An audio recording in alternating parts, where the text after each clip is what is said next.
community quarantine, what it means Still has the highest number of COVID-19 cases in the country. Has spread across the Philippines. Since the Philippines was first placed under lockdown to contain the novel coronavirus, Christine Sabino shows us what the country has had to endure.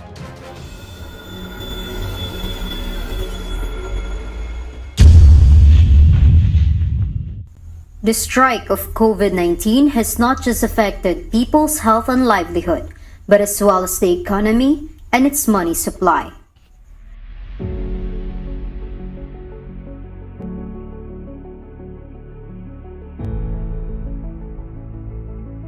Due to the pandemic, the government has implemented safety measures which led to the interruption of normal businesses, and this brought contraction demand, breaks in supply chain connectivity, decline in tourism flows, weakening of consumer and business confidence, and decline in the Philippine Stock Exchange Index to our central bank. But amidst all that, the Bangko Sentral ng Pilipinas has quickly responded to the said pandemic.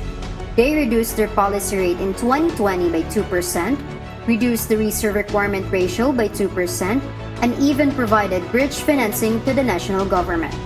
And now in the new normal, the BSP has implemented digital payments transformations like the banking cards, mobile wallets, InstaPay, and internet banking, where we can transfer money and make payment with the use of our digital devices like the mobile phones. There is also a reduction of interest rates, where policy rates have generally been reduced. Individual support measure, where central banks have widened the measure for collaterals and provided longer-term liquidity with fewer conditions. Rate cuts and forward guidance to ease strains in markets as well as support aggregate demand and help economies to rebound. The Philippine Stock Exchange Composite Index has also now increased, yet the peso appreciated and the exchange rate volatility decreased. The interbank call loan rate declined, which may encourage greater lending among banks. Lending to non-banks, where lending support was given to firms and even extended to the government. And lastly, the implementation of quantitative easing to remove barriers to lending.